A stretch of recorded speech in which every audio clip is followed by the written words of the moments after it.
Добре дошли в YouTube канала на Finesse Medical and Spa.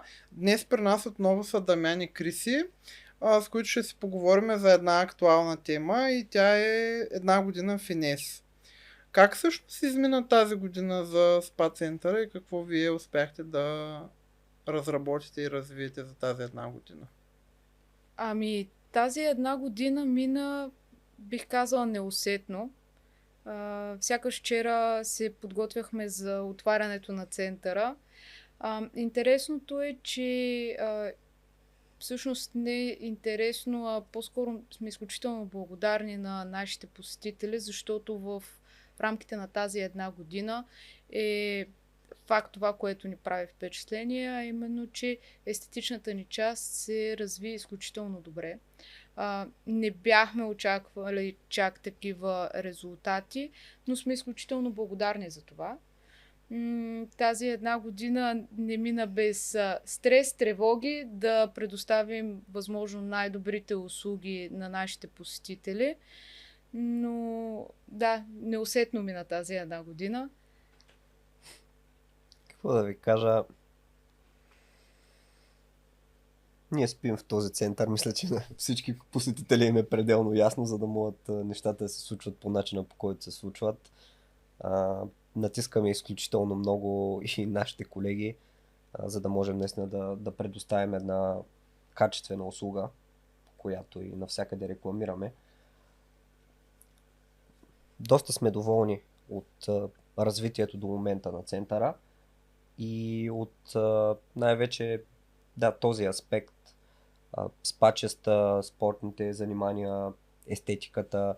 Започнахме вече да ставаме името в региона, което се стараем да бъдем от самото начало. Разбира се, че не беше лесно, но то като цяло аз не мисля, че има някакъв значителен резултат, който може да бъде постигнат лесно. Доверието, което вече успяхме да изградим, е голямо. Имаме постоянни клиенти, вече мога да кажа, за една година и смятаме да ги задържим, така че не се притесняйте, продължаваме. А какво всъщност се ви изненада през тази първа година? Имаше ли някакви изненади, които не сте очаквали? То като цяло всичко ни изненадваше.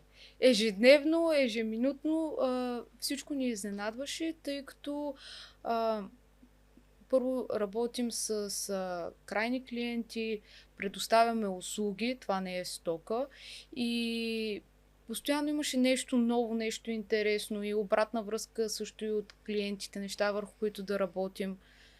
Също така по самите процедури. Нещо, което ни изненада много, бих казала, че нещата ни се случват доста бързо. От усвояването на дадена услуга, която трябва да искаме да предложим всъщност на нашите клиенти, до комплексното изпълнение и усвояване от нашите служители и в крайна сметка най-добрата услуга, която предлагаме на клиентите и обратната им връзка. Нещо, което мен лично много ме изненада то е като цяло колко е паднало доверието в предоставянето на услуги в България. Хората са изключително скептични и ги разбирам, тъй като всеки се е парил по всякакви направления и в един момент дори център като нашия, който смятам, че трябва да вдъхва това доверие, трябваше ние да се борим за него. Което в крайна сметка ни направи по-добри професионалисти, но ми показа, че наистина определено в нашия регион хората страдат от добре предоставени услуги и ние се стремим да променим това. Първо, на ниво естетика, спорт и уелнес, и следващото ниво вече и за което ще се говорим след малко, е в медицинската част, защото там доверието също не е много високо. Всъщност, извинявам се, аз забравих нещо да вметна в продължение. Нещо, което страшно много ме изненада, това беше как хората се подвеждат да си правят процедури, защото някой някъде им е казал, че това е най-добрата процедура, но информацията дали тя е подходяща или не за съответния човек липсва или е останала някъде там непозната земя и в крайна сметка голяма част от хората си правят някакви процедури без всъщност да имат нужда от тях. Което това мен страшно много ме изненада. Така наречения конвейерен подход, който в някакви много големи населени места, каквито в България са 2-3 града, може и да върви. За център като нашия, в регион като нашия, за мен бих казал, че е немислимо, тъй като ти не можеш да позволиш един клиент просто да го размяташ там, за да му вземеш някакви пари. Не, ти искаш този клиент да остане при теб, да е доволен, да се доверява за нови неща и като цяло да се доверява за грижата, която ти помагаш, която полагаш за него, и това е доста странно, че всъщност има обекти, които работят по този начин в такава малка територия, каквато е нашата тук. Вие всъщност казахте по-рано в разговора, че основно ви свързват с естетиката. Това промени ли вашата визия за центъра? Всъщност не. Даже обратното. Прекрасно е, че при нас нещата се случват плавно. Ако при 170 процедури, ако започнеш ударно с всички, крайният резултат няма да е много добър. Поради тази причина, да, ние развихме естетичната част, както каза и съпруга ми, станахме разпознати с нея и в момента се свързва финес с естетика. Но ние работим в следващата крачка, което всъщност е развитието на медицински център Финес Medical, където да предоставим на нашите пациенти добри лекари, диагностици, които гледат към тях не само спрямо симптома, който имат, симптоматиката, а всъщност имат цялостен подход. Т.е. те не лекуват само един подход, а правят цялостна диагностика на нашите пациенти. Пак се връщаме към първоначалната идея за центъра и ние не смятаме да страним от нея. Това е мостът между холистичната или алтернативната и традиционната медицина. Защото мислим, че това нещо в момента не е доразвито, но сме убедени, че хората имат нужда от него. И затова сега ще работим точно в тази посока, да станем този мост и да можем да предоставяме на хората и възможност да получават качествена диагностика, защото пак аз и миналия път го споменах, това е всичко, което можеш да направиш за себе си преди да се разболееш. Включително това нещо идва и при самото диагностициране на различните проблеми и начините, по които ти можеш да предотвратиш появяването им. Затова, разбира се, е нужна медицинска експертиза, която ние ще се постараем да предоставим на нашите посетители. А алтернативните методи и превенцията вече ги имаме. Разбирам, че за следващата една година, може би и за напред, всъщност акцента ви от красота към здраве. Красотата започва отвътре. Какво означава това в контекста на вашата работа? Ние още от самото откриване на центъра използваме този слоган и това наистина е така. Красотата идва отвътре навън. Истината е там, че всичко идва отвътре от самите нас. И поради тази причина, точно наблягането на медицинската част, в крайна сметка в град като Търговище, Разград, Русе, без значение, по-малките градове в България, всъщност липсата на лекарско присъствие е нещо отвратително. Липсата на специалисти е нещо отвратително, което пациентите не са длъжни да търпят. Поради тази причина, съответно, ние наблягаме на медицинската част. Или да упростим нещата, когато човек се грижи за тялото си, за външния си вид, ако щеш, прави си редовни изследвания. Нужна е детоксикация, бих казал, почти за всеки, независимо какъв начин на живот води в наши дни. Правейки тези неща, ти няма как да не се чувстваш добре и да си по-пълноценен. Съответно, това нещо няма човек, който може да убеди, че няма да доведе и до по-ниска заболеваемост. Това е, тези неща са свързани. Затова смятаме, че този тип подход е нещо, което всеки би могъл в една или друга степен да вкара в ежедневието си. Освен медицински услуги, вие ще започнете скоро да предлагате и обучения. Може ли да разкажете малко повече на аудиторията за това? Да, планираме да започнем обучение първо в сферата на масажите, т.е. в нашия спа сегмент. Ще организираме обучителни курсове с трайност около месец и половина-два, в които нашите терапевти ще обучават кандидати на различни масажни техники, основни анатомични познания и в някаква степен ще им предават и част от нашото ноу-хау. Тоест, защото това са масажи, които вече една година ние сме работили, видяли сме какво харесват клиентите и сме го интегрирали в услугите, които предлагаме, след което естествено те ще бъдат и сертифицирани през МОН.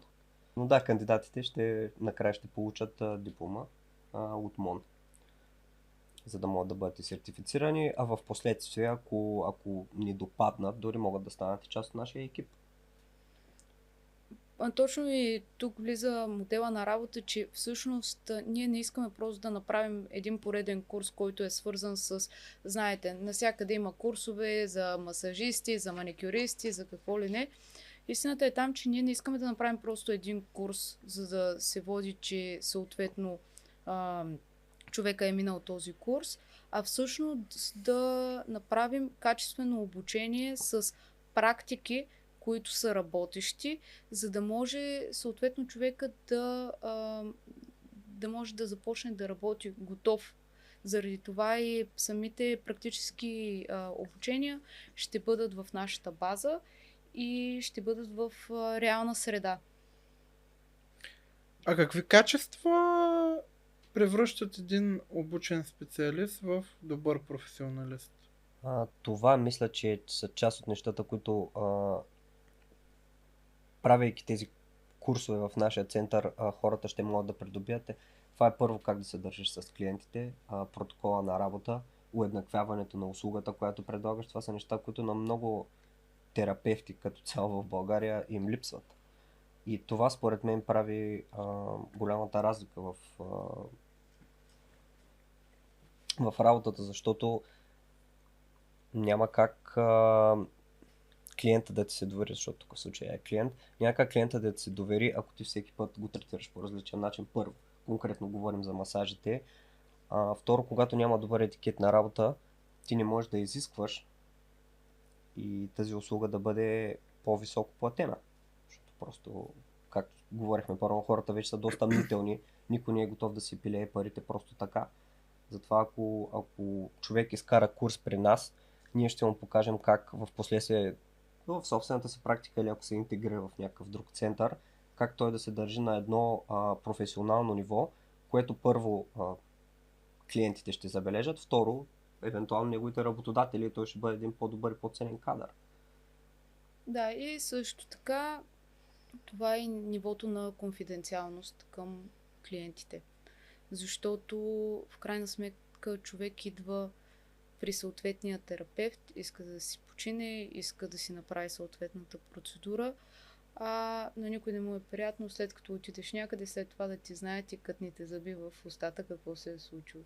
Така че те са доста неща, които в крайна сметка се обобщават и в самия курс, който ще се провежда при нас, които да позволят терапевта всъщност да бъде на ниво и да бъде един истински професионалист в работата си. Кога стартират тези курсове и къде могат да намерят повече информация за тях нашите зрители? Съвсем скоро ще тръгне реклама за тях, като срок, който сме си задали с колегите последен за записване е датата 1 август. Тоест има още доста време да наберем подходящи кандидати и да стартираме курса. В момента доизпипваме и самия, мога да го нарека, няма да го наричам конспект, ще го нарека план за действие, който обучителния ни план.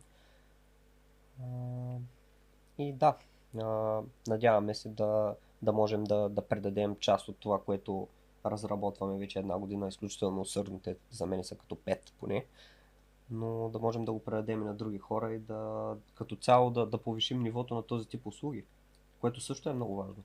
Защото когато се повиши, то това е смисъл на конкуренцията, но в България малко не се разбира. Когато много хора предлагат една услуга по много добър начин, първо търсенето се повишава, цената на услугата се повишава.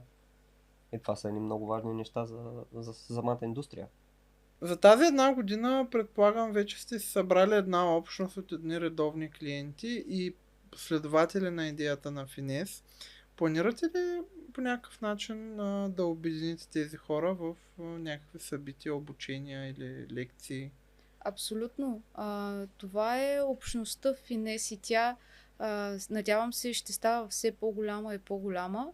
Идеята ни е да организираме различни събития, които са семинари, които са заседания, които са различни срещи с специалисти, на които ще се обсъждат различни теми, като правилно хранене, хормонален баланс, правилна грижа, било то естетична, дерматологична, правилна грижа за себе си, за да могат всъщност хората да знаят какво е полезно за тях и по какъв начин те какво могат да използват като услуги и да се чувстват по-добре. Тук ще бъде с въпроси и отговори, т.е. нашите посетители ще могат да си задават въпросите, ще могат да задават като въпрос това, което интересува самите тях, а не да се говорят общи теми. Да, в това отношение Криси е доста права и това го забелязваме в спортната част. Доста хора, когато им заговориш за апаратни процедури, нали, които са с по-бърз резултат, слушат. Но когато започнеш да им говориш, че трябва да направят и малко по-рязка промена в начина си на живот, веднага някакси вниманието изчезва. И наистина човек да ти казва не прави това, не яш това, вече просто минава покрай хората и така остава. Също е важно, но може би трябва да се намерят други подходи, за да се убеди всеки в това. И тук идва ролята на специалистите.